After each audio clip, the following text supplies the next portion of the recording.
What's up, everybody? It's another edition of the Rant Network. My partner David Solomon hanging off to my right in nice, chilly Montreal, Quebec, and I'm in breezy South Florida, where we just skirted a little bit of that hurricane with only tropical storms today.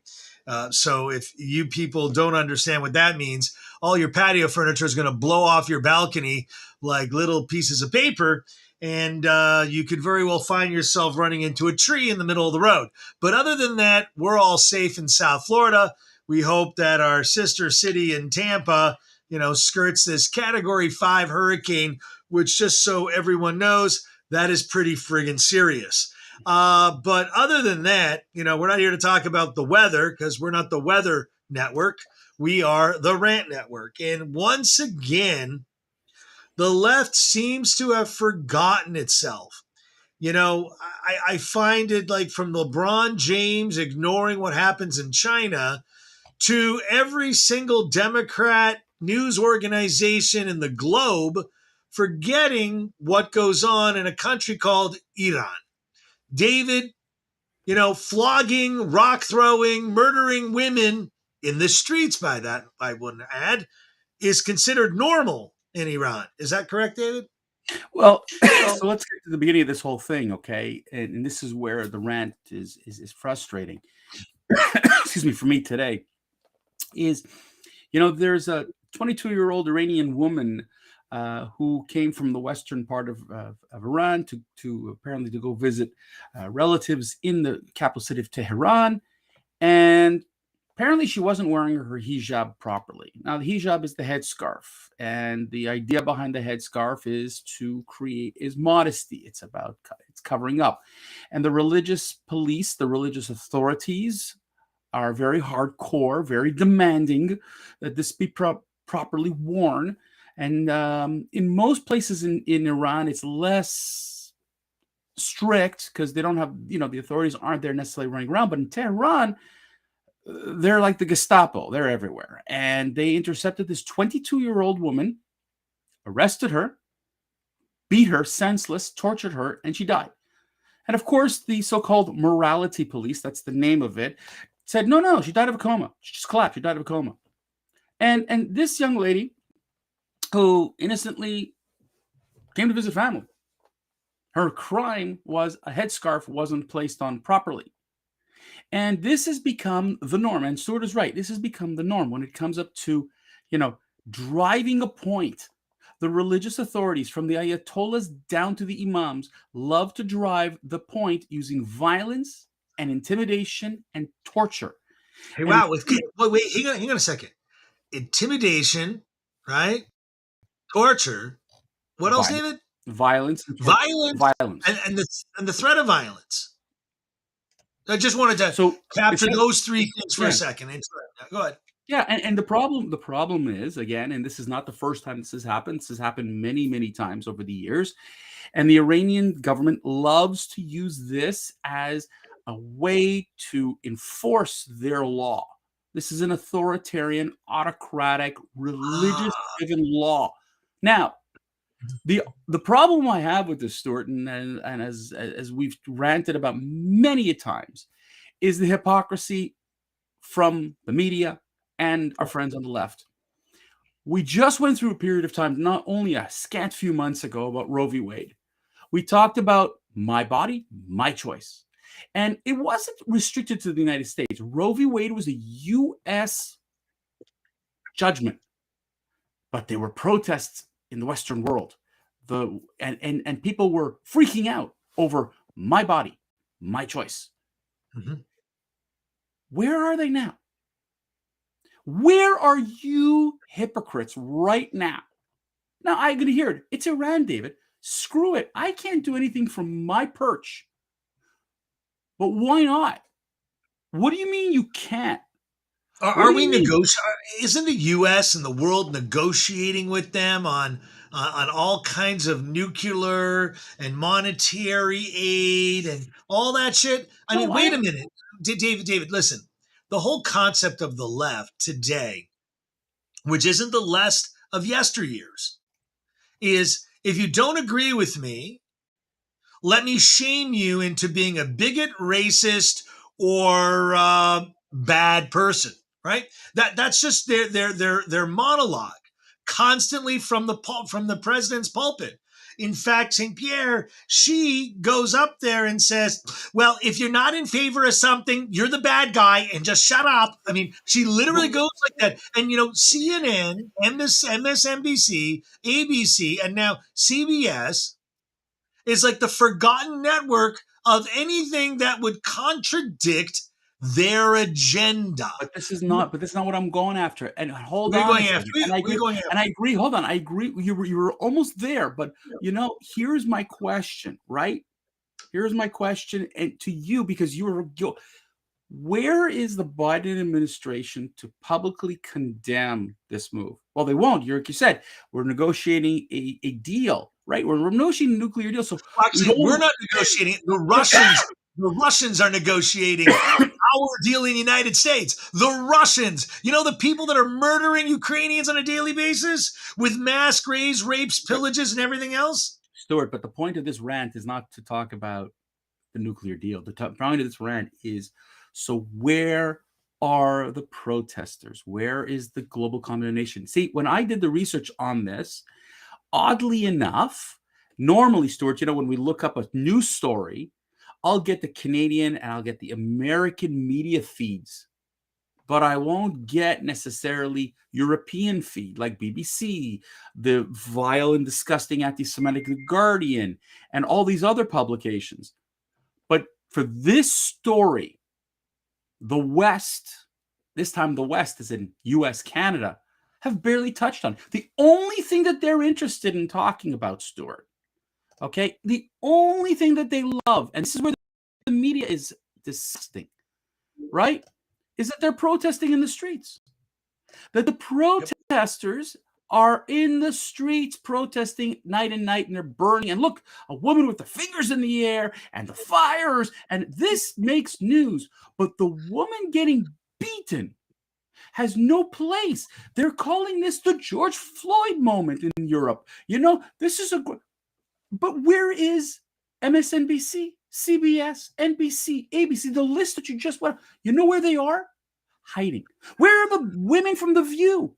Hiding. Oh, they don't want to know Sunny? Where's the super racist Sunny? I'd like to know where she is. Do you know what, David? I think we've got to step up what we do at the Rant Network. I think we've actually got to start sending press requests for comments to other media people requesting their comment formally. And we start publishing the request and their refusal to answer it. I think maybe exposing the media for what it is all we should do now. Because really, every time we get on these mics, cameras, we're ranting about the ignorance of the media, right? Which is not ignorance. They're very smart by avoiding this, right? Moreover, as we continue to again, we don't praise Iran. We don't, let's be honest. Iran is a terrorist state.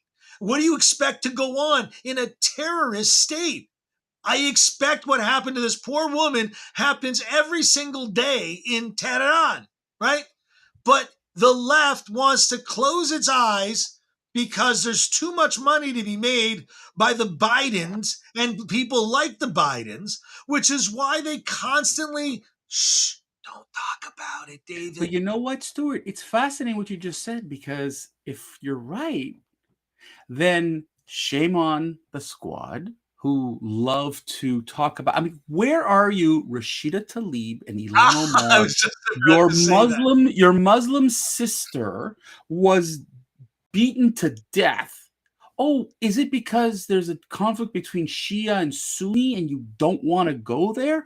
Or are you just wanting to hide under the veil that the only place in the world where it's vile is the United States? Okay. That's a great question. That's a great question.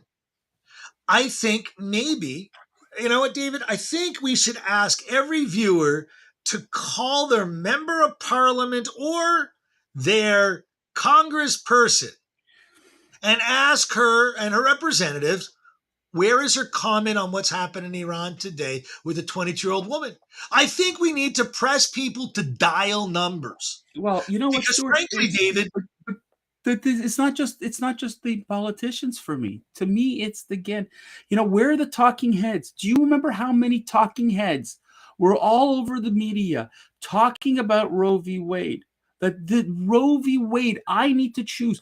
I'm trying to understand, what message do we say we're, about practicing your religion, or is this offending you in a way that you would love to see this conflict? Because here in Quebec, we passed a law forbidding women to have a job in the public sector if you wear a hijab. In France, they did the same thing. So my question is this a good story for the West? Is this something that is like, oh, goody, we're showing this, and this is what we want to push, this anti-religious, is this where we're trying to head? Or is there, like, because to me, I'll take a different stand. When people say, well, what do you want me to do? I ask the same question. When you're on a university campus and you're making vile anti-Israel propaganda-related remarks, free Palestine, all this kind of malarkey that is full of propaganda shit, and you run with it like there's no tomorrow, suddenly when it comes to Iran, there's nothing I can do. Don't ask me. I can't get involved. Why aren't you going after a cause that's real, not after fiction? This is a real cause.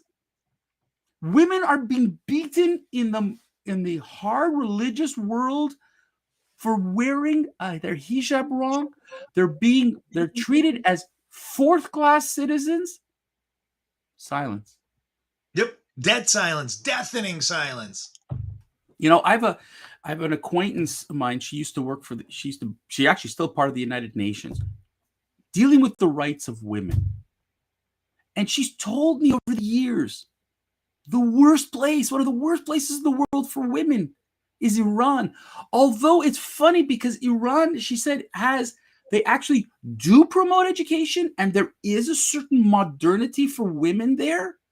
But yet, the moment they cross the line based on what the religious police, or what they call the morality police, which just by the name of it should make you ill, she's like, you know what, guys? You can't imagine how they treat women. Women are dirt there. So where is the rallying cry? Where is AOC? Where is Nancy Pelosi to stand up? Oh, she takes a knee. She's taking a knee right now, and she's taking a pause. But one thing that you said is, if you ask someone from that country, which we did with the Taliban a year ago, Taliban's Afghanistan. Taliban's Afghanistan, not Iraq. I understand. But they said, oh, we worship the women. The women are treated the best. I mean, again, if you're a warped person and have a warped perception of reality, then yeah, women are treated great. Don't go out of the house. Don't let anyone see what you look like. Don't go anywhere I don't want you to go. And if you're not escorted by me, you're going to get flogged and rocked. Dude, this is the constant theme of not only that culture, unfortunately, on the extreme side, but of the left in the United States of America and around the world. This isn't a U.S. woke moment. Canada is woken and broken, right? Europe is woken and broken. Leave the woke. No, you can't even say that word anymore. Now it's that word is you can't even use it. Look, the Stuart, the left. Don't tell me I can't use the word woken and broken. Yeah. The left, the hard left, and even to the right. I don't even know where the right is, but to me, I'm calling out the people, the abortionists, all those people that lit up, U.S. and Canada and the rest of the Western world. I want to know where you are today. Your body, your choice. But a 22-year-old woman, her choice caused her death. Why is there no outcry? That's my question today. David, say goodbye. We're done. Folks, stay out of the storm in Florida. We look forward to seeing you on Friday. Have a good one, everyone.